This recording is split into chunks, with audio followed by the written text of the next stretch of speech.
Okay, so let's go.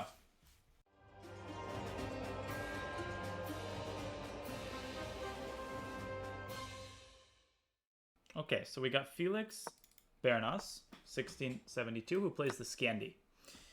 Now, you guys already know that in the Scandi, it's standard routine to attack the queen. And if the queen goes to a5, which is the main line, we go d4, occupying the center. Bishop f5 is the main line. We simply develop our pieces. And knight c6, which is a move that we've encountered in a slightly different version. Now, we already know, if you guys were attentive yesterday, that the purpose of this move is to apply pressure on the d4 pawn. So, from a logical perspective, where can we develop this bishop to neutralize the knight?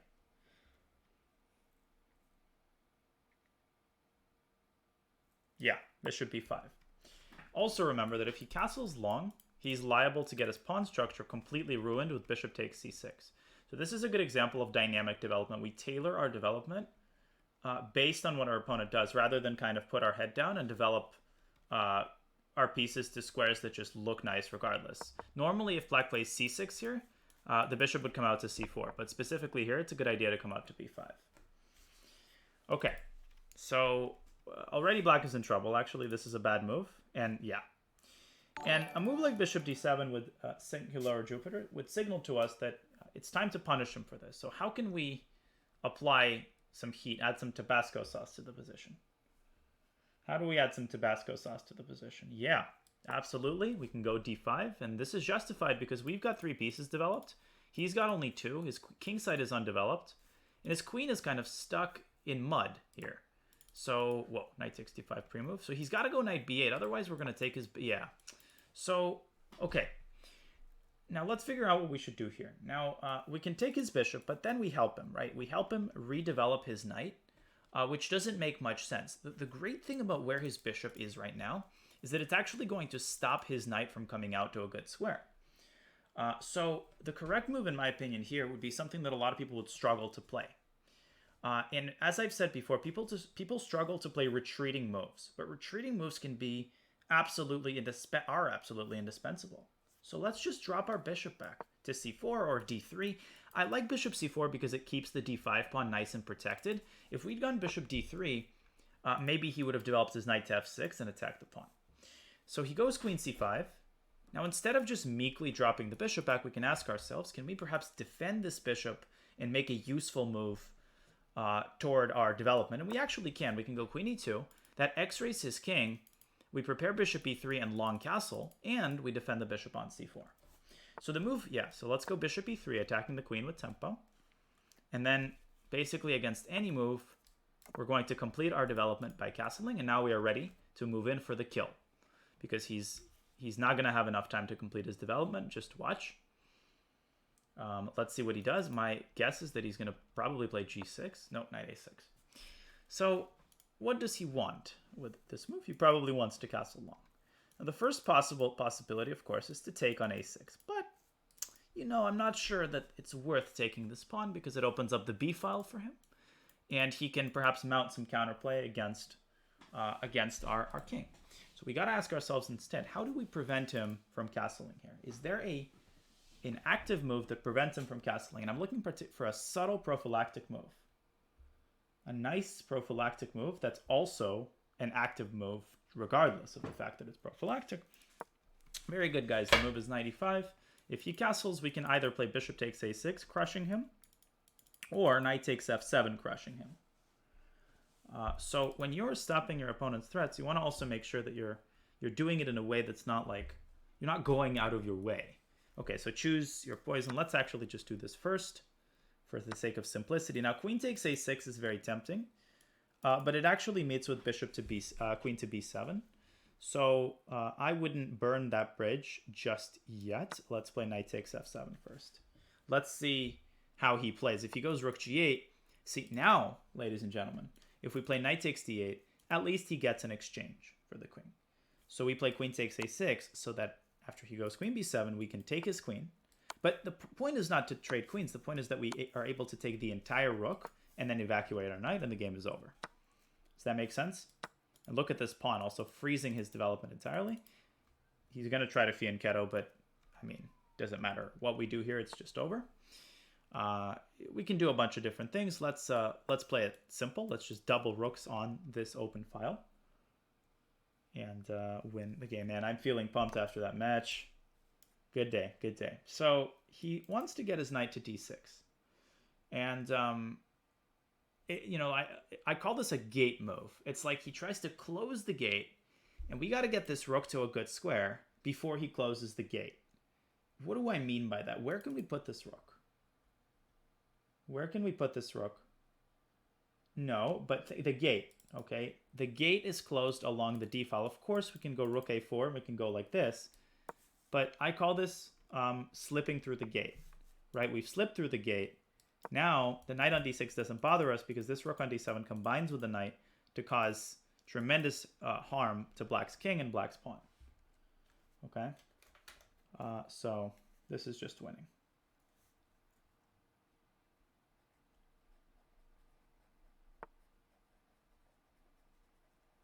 Okay, c6. Of course, here we can just play knight takes e7 check. That's the simplest. All points are refunded, yes. And that's it. We will bring our other rook into the game, as we like to do.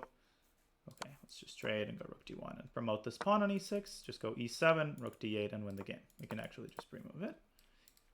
Knight d6, I'll take the knight and then promote.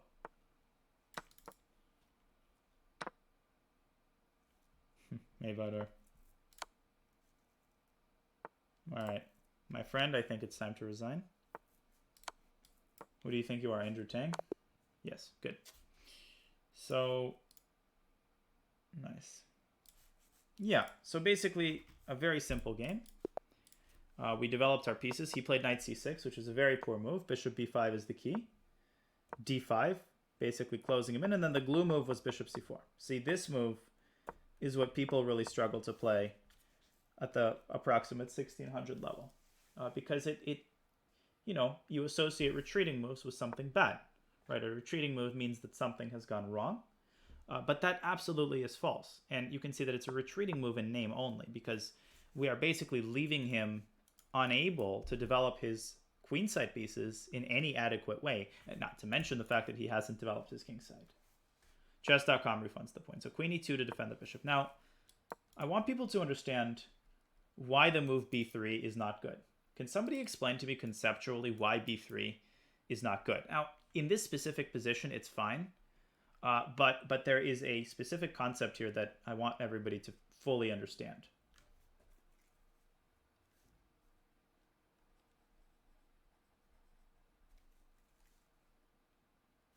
Okay, so exactly. You're leaving your knight on c3 undefended. And that's a very dangerous thing to do. Okay, and black can go b5, and he can try to dislodge the bishop and win the knight.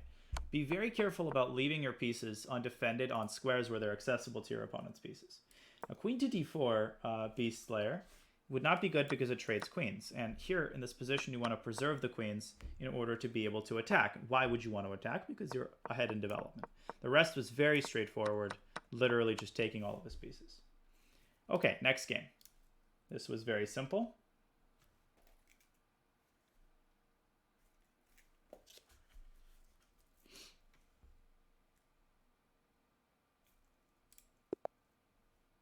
Yeah, I won the bullet match. Rauf Sad. Let's go e4 again. And he plays okay, e6, c6. Now, we already know this is weird. We're not going to change our strategy based on weird moves that try to intimidate us. Okay, so he plays kind of a cross between a French and a Caro-Kann. Not a great idea because it's just very passive. Now, should we play e5 here? What do you guys think? Should we play e5?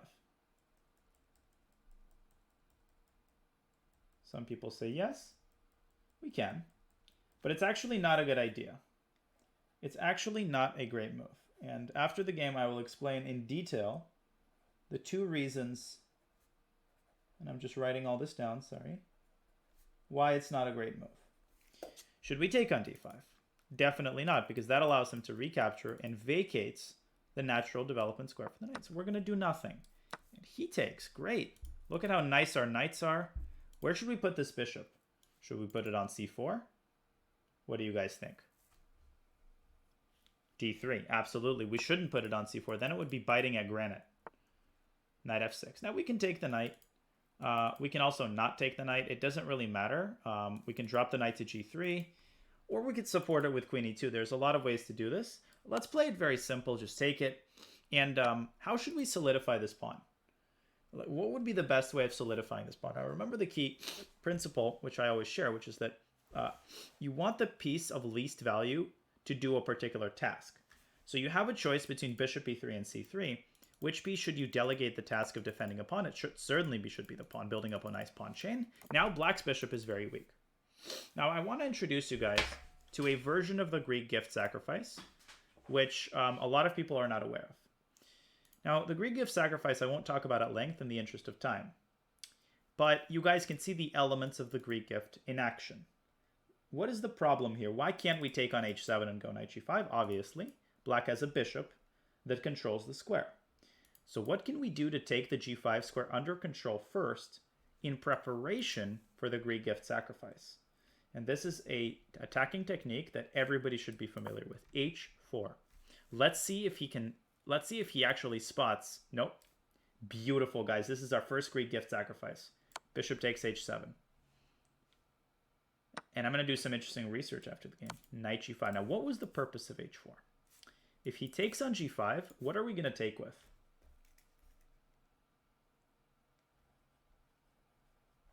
Of course, we're going to take with a pawn. Now, you guys might be like, whoa, but he's taking our knight. What are we going to attack with? Well, if you look, if he would have taken, we would have taken with a pawn, and then the queen would have combined with a rook to deliver decisive threats down the h-file. We have checkmate in 3 moves here. Or like 4 moves, something like that. 3 moves. We have 2 choices. We can go h5, and we can send the king onto a square where it can be discovered by the knight. But even better is to go queen to d3. Because if he goes king h6, we don't even need to deliver a discovered check. We can simply checkmate him on h7. Now he goes king h5. We need to reason logically. If we can find a way to send his king back to h6, then we will have queen h7 checkmate.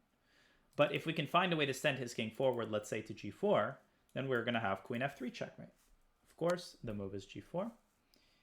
And he's damned if he does and damned if he doesn't. And it's checkmate. This is a very classic Greek gift attack. Okay, so h4 was the key move, right? It sets up the g5 square. Now, I actually was going to research who was the first ever person to actually come up with the Greek gift sacrifice. So according to my research, the first person, and let me do a little search on Megabase. The first person to have actually played a Greek gift sacrifice in an actual game. Let me see.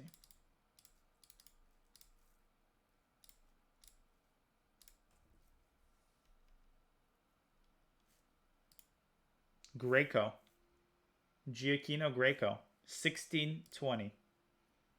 I think Greco invented the Greek gift sacrifice. Now, where can we check this information? Classical era modern chess. Let's see if he talks about it. Who invented the Greek gift sacrifice?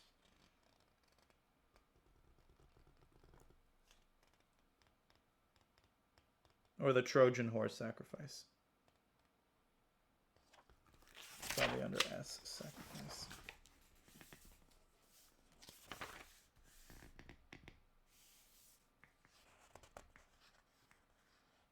Yeah, it's not. But it looks like Gioacchino Greco, who was a 17th century Italian chess player who wrote several manuscripts where he analyzed a bunch of openings, and among them, he came up with a Greek gift sacrifice. Now, a couple of you might ask, yeah, let's change the title.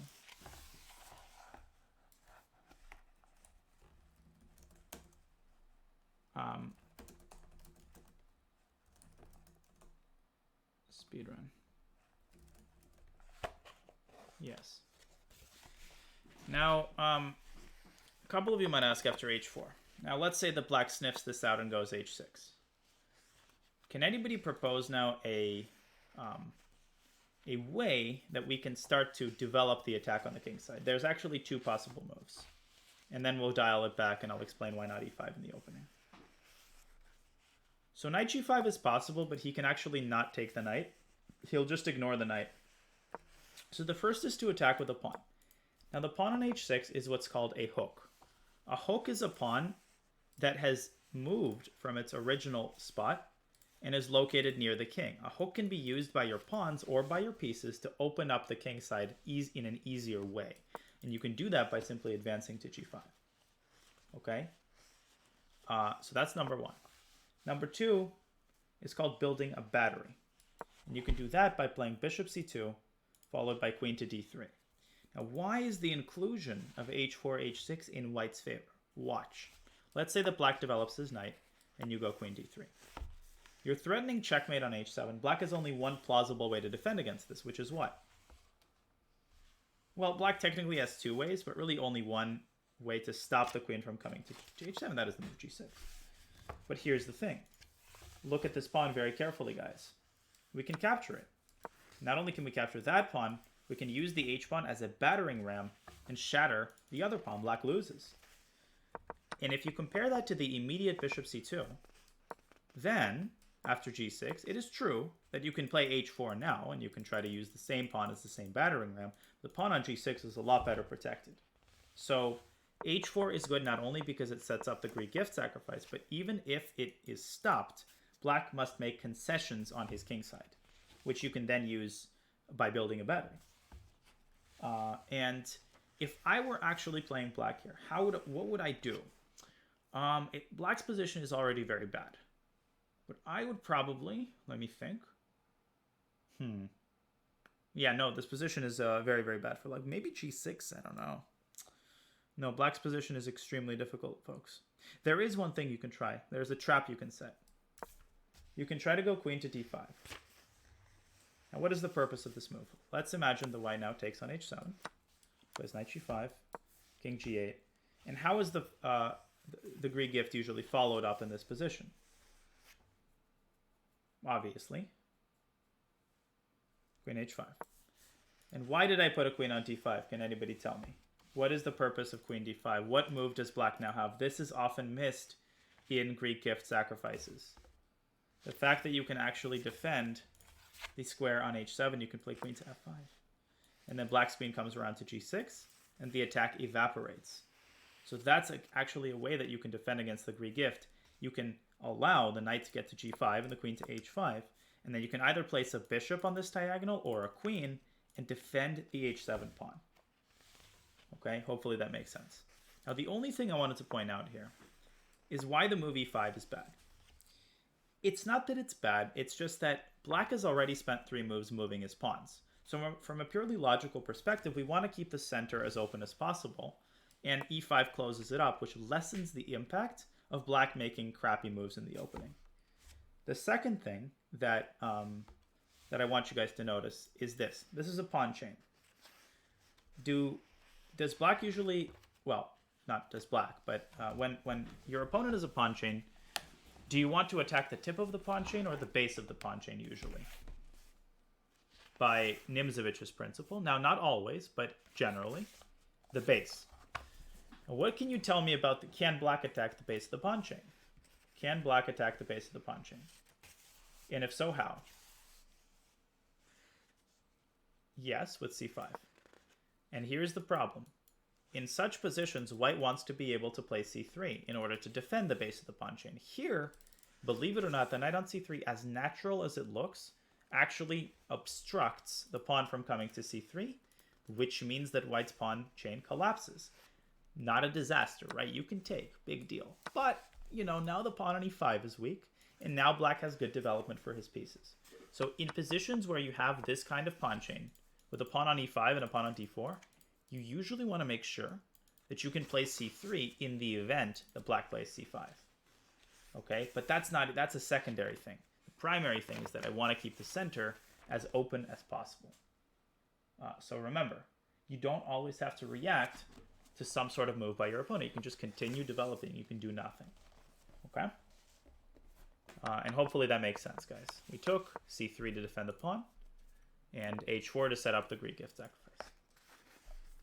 Okay, ready for the next game, guys? Let's go. M3. D bar and bidar. Let's go with a Sicilian. Let's go with an accelerated dragon. Okay, so he goes c4, which is a move. It's a rare move. What is the drawback of this move? What is the drawback of this move? It's 2 a.m. d4 is weak. Let's go knight c6. How should we develop our pieces to maximally emphasize our control and cement, rather, our control over the d4 square? Where should this bishop go? Should it go on e7, or should it go somewhere else? So d6, e5, ladies and gentlemen, would be counterproductive because it would weaken our own d5 square. You want to make sure that you're not overdoing this, right? If you go e5, you create a symmetrical weakness on d5. And so we simply want to fianchetto the bishop. We can basically pre-move it. He's probably not going to go d4 and blunder the pawn. Exactly.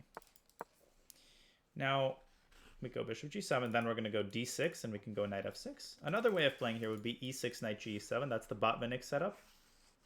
But I think it's simpler to just go d6, preparing to develop the bishop. Now, here's a question. From a purely positional standpoint, what do we want to do here in terms of, again, in enhancing our dominance over the d4 square? You guys have seen this idea before many times in various types of positions.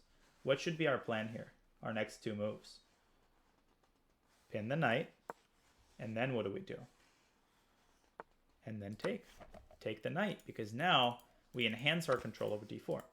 Now, do we want to go knight d4 quite yet? No, we do not. We can, but the threat is stronger than the execution. There's no point in rushing the move knight d4. Let's wait for a better moment. Let's complete our development. How should we complete our development? I don't love knight f6 as much because it interferes. It interferes with our control over the d4 square. Does that make sense? If we go knight f6, he can actually try to go d4 and absolve himself of that weakness. So we should think about where else we should put this knight. Before we go queen b6 and delegate our queen the task of sort of artificially controlling d4, we should ask ourselves if the knight may have alternate accommodations made for it. And it can. e6, knight g7. Now, some of you might be looking at this and saying, but wait, that's two moves, right? Isn't it good to develop in one move? Well, yes, but look at how passive white's pieces are. You can afford to take the luxury of spending two moves if it means that you do something as important as keep control over this square. Okay, he goes b3. Now, how should we proceed in this position? Well, I think we've completed our development. The time has come for us to put a knight on d4. Where can this knight on e7 go later? I mean, on the next move, basically. Where can it go? Bingo. Bingo. It can go to c6. And it can support its brother over on d4. Look at this beautiful, look at these stallions, ladies and gentlemen. These are some stallions. He's probably going to go f4, which is the correct idea. That is white's only source of active counterplay. Let's see what he does. How should we stop the move f5? Let's stop f5. I don't want to allow it. No, you don't. No. Not on my watch. Not on my watch. Give him the Dikembe Mutombo. Not on our watch. Now, literally not on my watch. So how should we proceed in this position? And this is where a lot of people struggle. It seems like we've made all the necessary improvements, but now we need to continue applying pressure. There are several ways of doing that. The first question we should ask ourselves is, are there any pieces which can be activated? And certainly there are. If we look at our queen is not doing anything. Let's employ the queen. Let's give it a nice little job. And its job is going to be to add pressure on the knight and add pressure on the a2 pawn. Then we can look at the rook on a8 and say this rook is not doing anything. We can bring it to a more civilized square on e8 where it's at least in the center. Okay, queen h4 I will explain after the game why it's not good. Although queen h4 actually is totally fine also. Yeah, queen h4 is perfectly good. Some of you might be thinking, but wait a second, isn't it a bad idea to bring the queen away from our king side? Well, white is not attacking the king side. So this is fine. Actually, somebody put forward a really interesting idea. What about a queenside attack? Let's make a queenside attack happen. How can we do that? In order to get a queenside attack going, we have to chip away at his pawn chain. We have to find a way to you know, add some salt and pepper to this position. So we need to go b5. But let's not go b5 immediately. Let's prepare it by playing a6 so that if he takes, we can recapture with the pawn and open up that a file. Then we justify the fact that we haven't moved the rook. A4. Perfect. We got him. We got him. And of course, the piece that wins the game is precisely the knight on d4. Boom, goes the dynamite. Knight takes c1. And here's the funny thing. The other knight is then going to come to d4. But I have the most in your... Oh, okay, thank you for the knight. He should have taken with the rook. Okay, g takes f5, taking toward the center. Now, let's defend the pawn. Now, I want you guys to tell me the most, like, in-your-face positional move ever. We shouldn't go knight d4. There is a slightly more subtle move here. Bishop d4. Get rid of this bishop, so then we have an eternal knight on d4. Exactly. And let's not forget, our initial intention was to play b5. He rudely interrupted us by blundering a rook. But that doesn't mean we still don't have the idea of going b5. That hasn't gone anywhere. We're going to go b5. We damn well are going to go b5 because now we're off a rook. There we go. So not only did we complete our plan, we won a rook on the way, and the game is over. So rude. Okay, obviously trading rooks here is perfectly good for us. If he doesn't trade, we're going to infiltrate, we're going to threaten checkmate, and we're going to attack the bishop. And let's see if we can deliver a cool checkmate. Let's bring the other rook into the game. And I'm going to show you guys a very typical checkmating idea. Basically, our plan is going to be to make him resign, which he did. Okay, great game. Now, again, here, a couple of you were very quick to say that we should play e5 to increase our control over this square, but be careful because this creates a symmetrical weakness on d4. Now, here, we played bishop g4, bishop takes f3, right? That's what I call the Smyslov idea. Vasily Smyslov, the former world champion from the Soviet Union, had a very famous game, which is shown to all Russian young chess players, where he does exactly this. He goes like bishop g5, takes f6, and then he puts a knight on d5. I even showed you guys a couple of those examples yesterday. Great stream. Thank you, Lily. And this was actually a pivotal moment where we played e6, right? So I just wanted to make sense to everybody why knight f6 is not quite as good. Now, the Smyslov game I've already showed, but if you guys want to see the segment that I'm referring to, here it is. Sure, of course, I can always show. So this is the Smyslov game. You see Smyslov-Rudakovsky, Championship Final Moscow 1945. So to test my hypothesis, let's see if this book is featured in... Do I have a book that teaches young Soviet children how to play chess? I do. My favorite book, this is from 1952. This is basically a complete manual of chess. Let me see if it's in the book. Short game Smyslov is in the book, but not against Rudakovsky. So here it's not. But anyways, it's a very famous game. So this is Lisitsyn's book. What should white do here, ladies and gentlemen? Yep, bishop g5. Boom, boom, boom. That's it. Got a knight to d5. Now, by the way, queen takes c2 here. There's a tactical reason why this is not possible, because basically you force the queen off of the c file and then you give a fork. So Smyslov gets the knight on d5. So that's why I call this the Smyslov idea. Okay? And we do exactly the same thing here, just wearing different clothes, right? Bishop g4, bishop f3. This is how pattern recognition works. Now we get a knight to d4. The other knight comes to its aid. f5 to stop his ideas. Queen a5 to employ the queen. a6 to prepare a pawn breakthrough, which he prevents, forgetting that he's weakened the b3 square.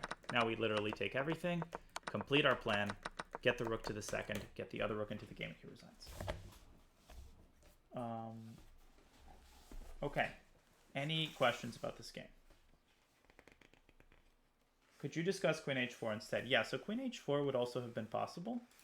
Now, I would be a little bit hesitant about putting it on h4 because it's right in the middle of a lot of white pieces. And you've got to be a little bit careful about that. You know, bishop f2 might become possible, although it is true that you can take the pawn. I'm just not sure how this can be followed up. The queen alone is not going to really create that many chances here, and I'm not sure exactly how you can follow this up.